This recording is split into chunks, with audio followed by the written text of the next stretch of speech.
What's going on, guys? JFC here. How to beat opponents in FIFA that are better than you. Sometimes you get into a game and you're like, all right, I'm in trouble. You know this guy is probably going to be better than you. He's doing skill moves. He's just doing things that you don't really do. And you are thinking to yourself, I'm in for a rough one. You can beat these players. It is possible with just a little bit of help. And these tips will hopefully help you out. If they do, leave a like, subscribe if you're new. Let's just get into it straight away. Also, I can make one for opponents who are worse than you. And you might say, that's odd. The opponents who are worse than you should be able to beat. Sometimes it's not that easy. And the opponents who you can tell are kind of like marginally worse than you are sometimes the toughest opponents to beat. It's just the way FIFA works. I'm gonna make a video on that soon. Okay, let's get into it. First and foremost, number one, this is one that is gonna be a tip you may have seen on my channel a lot. I'm a big proponent of this, and it helps you in your game more than you realize. A lot of FIFA is mentality, and the number one is going to be your mentality, because when you're playing a player who is better than you, odds are if they go up 1-0 and they can tell that they're better than you,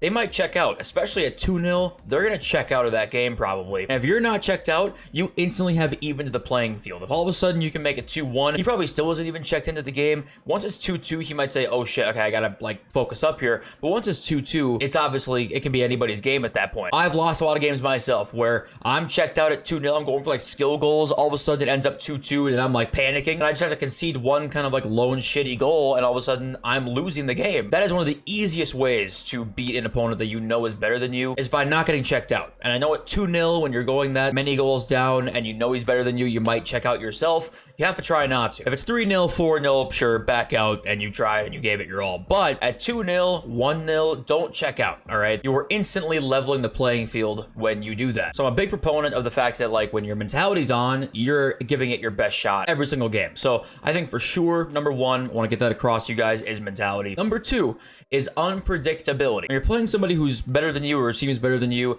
they're going to probably be able to read a lot of what you're doing. When that happens, it gets very frustrating. You're like, okay, I don't even know what to do. He's just reading everything. Nothing's going my way. I can't seem to do anything that he's not predicting. What you need to do is become as unpredictable as possible. And how do you do that? Well, what I would do personally is I love to take your finger off the sprint button for one and start walking it up the field, start doing some R1 and L1 dribbles more than you even are used to. And sometimes you don't even have to really know what you're doing. That's kind of like the funny thing is, if you don't really know what you're doing, your opponent's not really going to know what you're doing either. So go back into that brain and, you know, you probably have a skill move or two that you know how to do, but you never do. Start doing those. You need to consciously think to yourself, I want to be as unpredictable as possible in this game. When you do that, it becomes a little bit easier. That's just a really good tip for FIFA players in general, no matter who you're playing against. All these tips really are good tips, but especially these ones when you're playing people who are probably better than you are. Unpredictability is huge, because if you just are getting red all the time, you're not going to be able to win the game. So use that brain of yours and start thinking consciously about ways to be unpredictable while you're playing, because then at that point, it becomes a lot easier to do that than just like playing, getting into that rut of everything is getting tackled and you can't get out of your own half. Number three ties kind of into number two, and that is, do not be afraid to change tactics or formation. You might say, okay, well, if I'm really good with one formation and I'm playing somebody who's better than me, I'm not really going to want to change it because I'm not as good with that formation as the other one I was just using. Now, the reason that you still do want to change formation to tactics is because it's making you unpredictable, and it's changing everything on the field, and the way your opponent is defending against you has to change. Odds are you probably get into like this rut of you can't get the ball out of your own half, or you can't really get the ball into the box. What you can do, change formation up. He has to defend against you a lot differently, and if he can do that, then that's great. You gave it your best shot. Sometimes the better man wins. But if you change things up, it might totally, you know, fuck with it and mess with the rhythm of the game and stuff like that, and it really can help. I remember one game I was playing, and like I was like 15, 16-0 in weekend league, and I switched to the 4-2-3-1, which I like don't really use this year because I was so open defensively in my 4-3-2-1. So I switched and I ended up winning the game, even though I don't use that formation very much because I just was more sound defensively and had to change the way he attacked. He couldn't just spam the through balls anymore. I had 2 DMs instead of 1.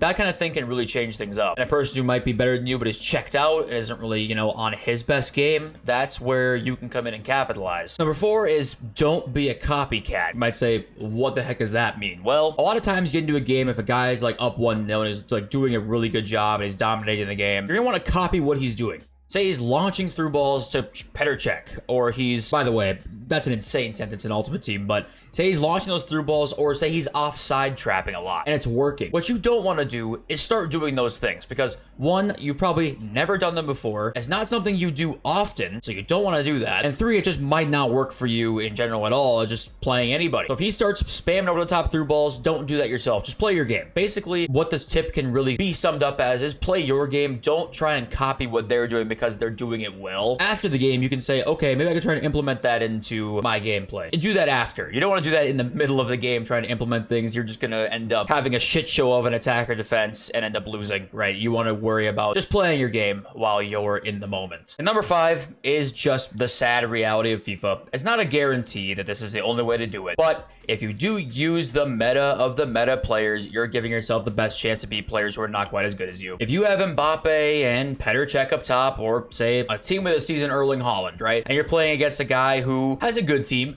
but might not be, you know, that top 0.1% meta, you've instantly got a better chance. And that's just the unfortunate truth about FIFA. I just wish it wasn't the case. I think this year actually might be one of the better years for that because of the fact that finishing is so good. You can finish with almost anybody, really. But outside of that, it is the unfortunate truth that Mbappe and your team or those kinds of players are just going to help you against the better players. Like, that's just how it is. You'll get goals from thin air, right? You know how Mbappe is. You know how these tall strikers are, Petr Cech or whatever. They gift you goals out of thin air that can really be useful against players who are better than you. They're going to start losing their head. They're going to say, oh, okay, this guy sucks. He's getting lucky goals. He's going to start losing his head. And now the playing field, like I said, it's even again. That's your whole goal when you're playing somebody who is better than you. So yeah, I think I'm going to make one for players who are worse than you. I might wait till EAFC. I'm not too sure yet. Like I said, it kind of sounds funny how to beat players who are not as good as you. It seems like it should be kind of intuitive, but it can not be at times. So if these tips helped you, subscribe, leave a like. Love you all. See you in this video real soon. Peace.